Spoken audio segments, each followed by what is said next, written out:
Ebonee's creativity.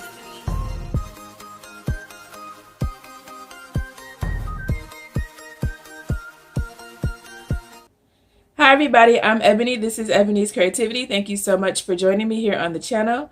Now today's video is going to be another flipping 101, and it is going to be all about how I select the perfect pieces to flip.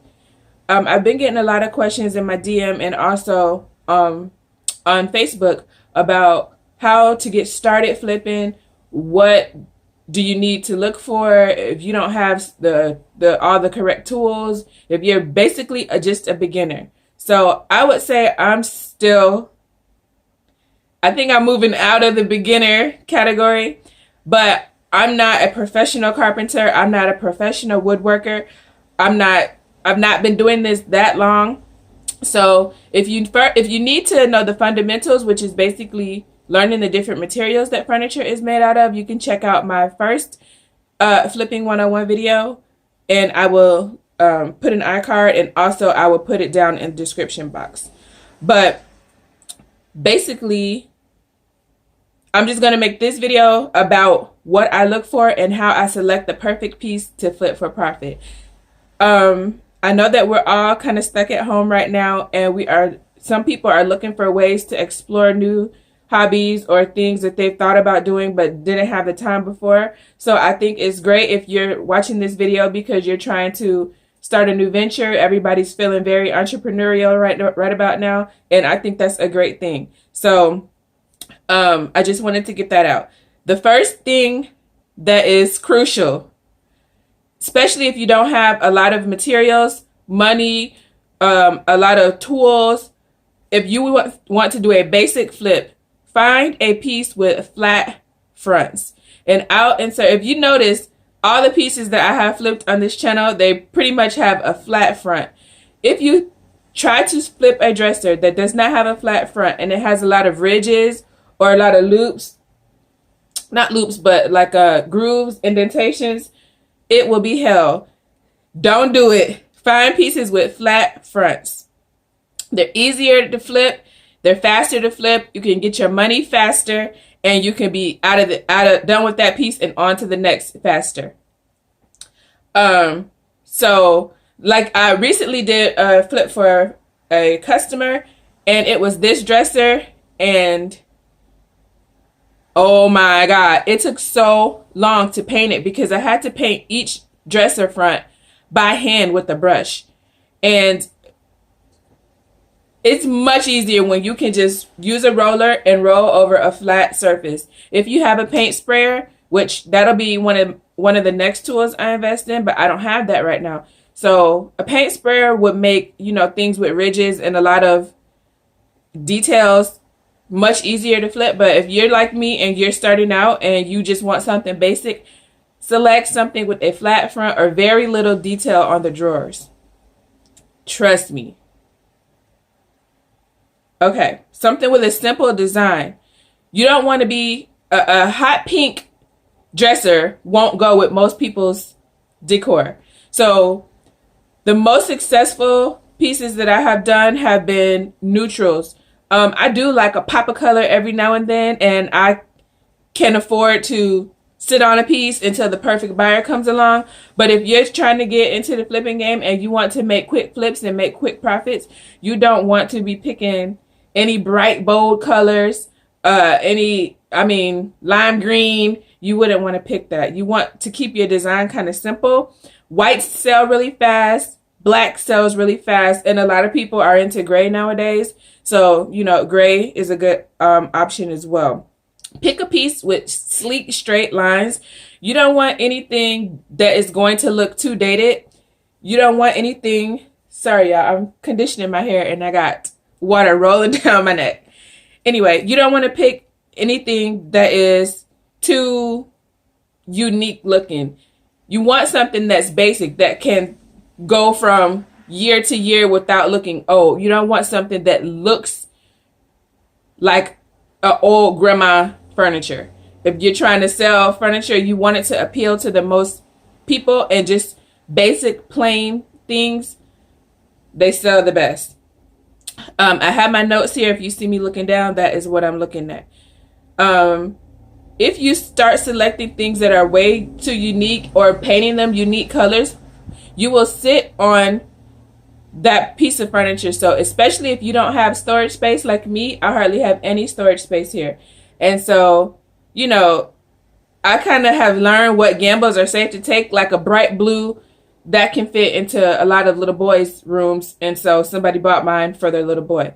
But you don't want to go off too far off, because you'll have to sit on it, you'll have to store it, you'll have to work around it, walk around it, live around it, and it will just be in your way. So make sure that you don't do anything that is too unique.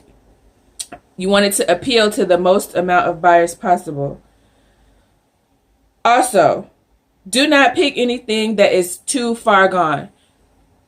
If it's free, it's hard to pass up on something free, right? But if you're going to have to put $50 worth of work into it, and then try to figure out how to fix it, especially when you don't have all the special advanced tools and everything that will probably be required, you're going to end up scrapping that piece and losing the $50 that you invested in it, or just sitting on it. Y'all, oh my God. Or just sitting on it. And you are not getting in the game to sit on pieces. You want to make sure that your pieces can sell and be profitable for you. So, like, I bought a dresser once for $30, and I wasn't told that one of the drawers was broken. That's another thing. Make sure you check it out. You don't have to buy something just because, somebody set up their time to meet with you. I'm getting a lot of my pieces off of furniture sites, but if you find yours, or not furniture sites, off of resale sites like OfferUp, Facebook Marketplace, that kind of thing. But don't buy it if it's too far gone, because these people will not put it in their ad that 6 out of 6 drawers are broken and off the track. And if you have to replace 6 drawers or 6 tracks, that is going to eat up all of your profit. And even if you got it for free, it just wouldn't be worth it.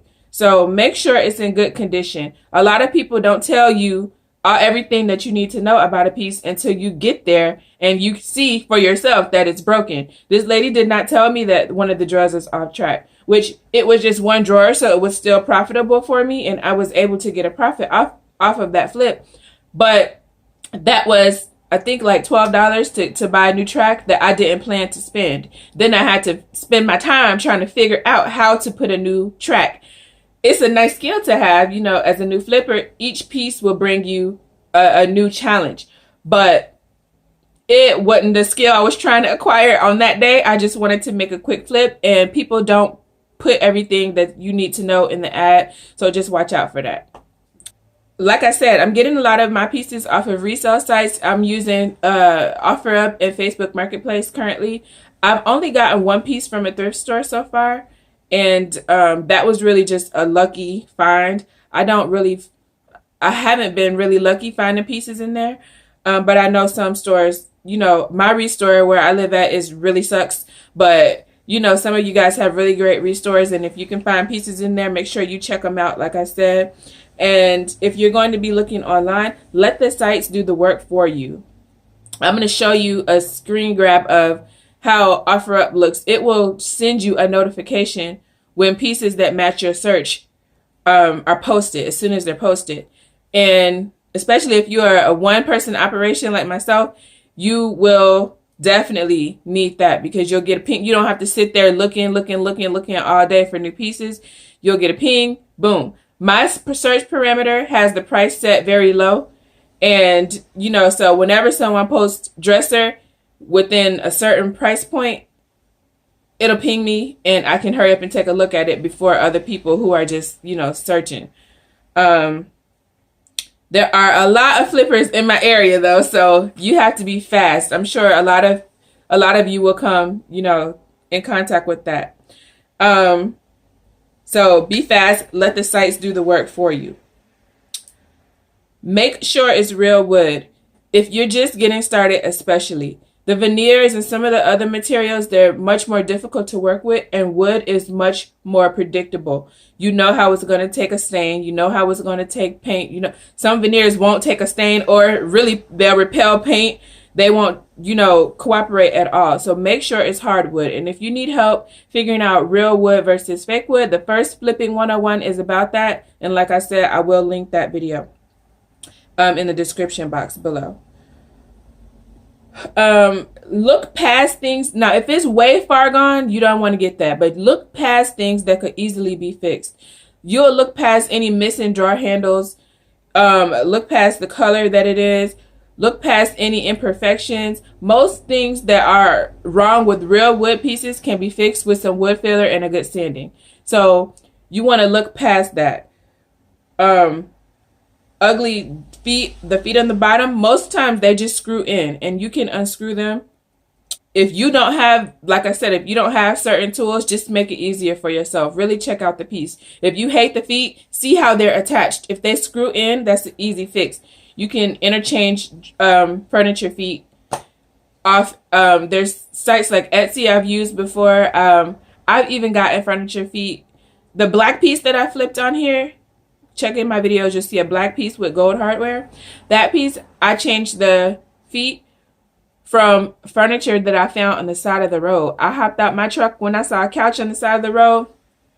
I unscrewed those feet. I hopped back in that baby and rode off. So you can find, little pieces. If you see couches or other furniture and you really like the feet and it's free and it's on the side of the road, trash day, hop out your whip and unscrew it and keep it, because, furniture feet can get expensive. If you see nice ones on the side of the street, why not take it? So that's one other thing.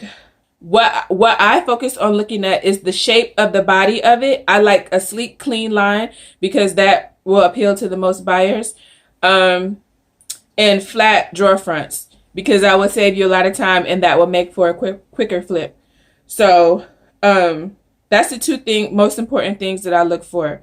But, as you grow in it, you'll find out what things are most important to you. If you can find sets, that's a gold mine. People are looking to you to put, some people that are not, great with interior design, or they don't have that kind of eye, they're looking to you to make the vision of that room come true for them. So if I can sell you just one dresser, you want to know what to put with it. But if I can sell with you a dresser, 2 nightstands, and a chest, I've put your room together for you. So sets are a gold mine, especially if you can find them really cheap. You want to stay away from buying singles of smaller pieces. So like 1 nightstand. What can anybody do with that, right? Most people want that in sets. So if you see 1 nightstand and you don't have another, sometimes you can find one at another time that is similar to it. But again, we're not buying pieces to sit on them. We're buying pieces to resell. So you can leave that. If it's just 1 nightstand, just leave it, because it's not even really worth it. Unless you already have, or of where you can quickly get a matching set, you're going to be sitting on a single nightstand for a while. Trust me. Know your worth. You're doing this for a profit. Some people are on these sites trying to benefit off of your hard work. So you will see some other people that are reselling as well, reselling things that they have bought too cheaply. So for example, if I refinish a piece or paint a piece or whatever, and I want to sell it for $200, there are people out there who will try to talk me down to $50, and they will repost it and sell it for $250. So don't be in that number. Know your worth, and do not let these customers talk you down. If they want it, they will buy it. Trust me. I haven't had a problem selling stuff. Once I found people who want it, they don't give you all that crap. They go ahead and buy it. And that's another thing. You can tell a serious buyer just how they start off the conversation. For example, I post in all my ads, serious inquiries only, and no reasonable offer would be ignored. And I post the dimensions. Also, I post that if it's sold, it will be deleted or marked sold. If it's not sold, it will still be available. I get a billion messages asking me, is this still available? Is this still available? They're not serious buyers, because if they were serious buyers, they would look at the complete ad. Most people aren't going out spending $200 on something and there's a blurb. I mean, it's not a whole paragraph. It's really just a few sentences about the piece. And they're not going to take the time to read that. Most people, when they're serious, they're going to come at you with a number offer. They're not going to waste your time asking you if it's still available when you've already addressed in your ad that if it's not available, it will be marked as such. So don't let people waste your time. Don't let people talk you down. I have in mind a certain amount that I pay myself per hour, and I don't waver from that because I need to be paid for my time, girl. It's a business. It's not for me to do all the work and then for you to get my piece and resell it. That's not going to work, honey. If you want this piece, you're going to be a serious buyer. Plus, serious buyers really appreciate what you're doing. They understand it's a business and they're not trying to gyp you, you know? So make sure you don't get got by the resellers, which are the people who are reselling what you have done your hard work to create. Don't do that. Know what you're going to pay yourself, know what your time is worth, and stick to it. You will find a buyer. If your work is good and you're serious about what you're doing, you'll find a buyer. The other day I sold 2 pieces in one day, and those buyers were both absolutely wonderful. They were complimenting my pieces. They had me I'm a brown girl, and they had me blushing. I mean, they really appreciate what you do, and those are the people that are likely to return to you, not the people who are going to ask you questions and waste your time or try to scam you out of something that you've worked hard on. So that's one thing about buyers. Don't let them waste your time. I don't really even respond to the "are these still available" comments because I know you're not a serious buyer. Unless you're very wealthy, which if you were, you would just go and get what you wanted custom made. You wouldn't be out trying to down talk me or asking me questions that I've already answered, especially not in times like these. So, where, you know, people's resources are getting scarce. So don't let them waste your time, and don't let them talk you out of your profit, because trust me, they wouldn't let you talk them out of their profit. All right. Don't cut corners. I had a piece that had some water damage on it, and I showed that in the video. I made sure that was not going to alter the integrity of my piece. I don't want to just put something out there just to make a profit. I want to put out quality pieces and have my customers return to me. If I had found that piece could not be, you know, sold in good faith, I would have not sold it. Like I said, happy customers return. That girl has actually bought another piece from me as well. So happy customers return. You don't want to be cutting corners. You don't want to be doing a half-assed job. You want to put out good quality work, and then, you know, work that you can be proud of. Do not bite off more than you can chew. Know your worth, know your limitations, know what tools you have. Start out very basic and grow it if you're really into it. Like me, I started out with some Dollar Tree paintbrushes, which I still use, and no power. I had one drill at the time when I started, and that's it. Oh, one drill and one sander. And I've just, you know, every time I sell a piece, I'm able to buy a new tool. Sell a piece, buy a new tool. And that's how I'm growing my supplies. But when you're just starting out, don't bite off more than you can chew. Like I said, don't buy anything that is out of your league, too far gone, broken. Just make it simple. Find something that is pretty basic, pretty plain. May have a little bit of work that's needed to be done, that something more along the lines of like just, you know, filling in a little bit, few cracks and sanding it, and just get your feet wet with it. You don't want to jump all the way out there because you're going to get quickly discouraged. Trust me. It's frustrating, especially when you know that there are tools that exist that can help you, but you don't have them. It can be really frustrating. So just make sure you don't bite off more than you can chew. Make sure that you have the correct tools to do a job before you take it. You can kind of look, as you grow in it, you can kind of look at a piece and tell what it's going to need. And, you know, if you don't have the correct tools and you're not prepared to buy them, just let it go. Find something simple and work your way up. Work your tool supply up and do it that way. Don't just jump out there, because you're going to sit on pieces, or you're going to have some pissed off customers that realize that you cut corners just to get this piece done or sold, and they're not going to return, and they're not going to be happy. And, you know, they may badmouth you, and then, you know, that'll be a whole different thing. So don't do that.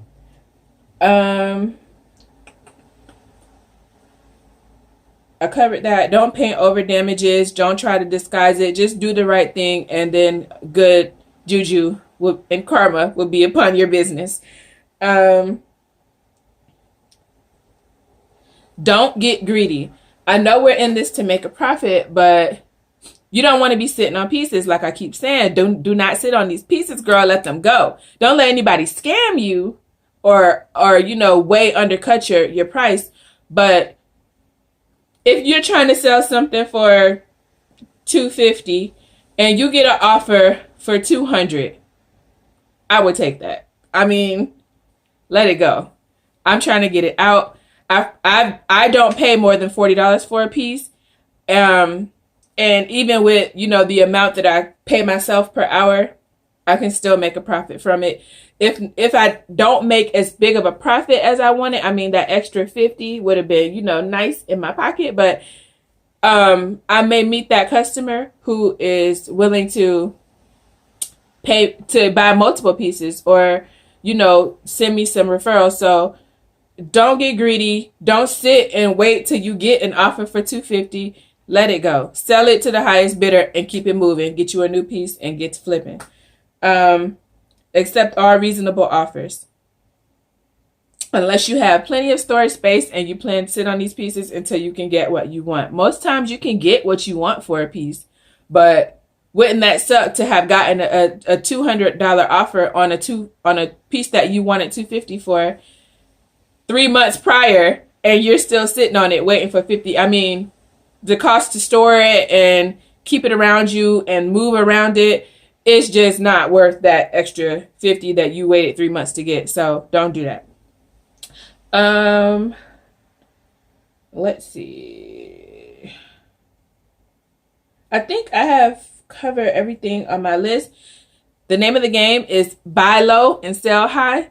Buy as low as you can, talk people down, negotiate, try to get the best deal, and sell for as high as you can, but don't get greedy and don't sit on pieces, because that's not what we're in the game for. So yeah, if you have any questions, leave them down in the comment section below. Subscribe to my channel. Subscribe. Hit a like if you gained any information from this video. Thank you so much for watching, and I will see you in my next one. Bye, guys.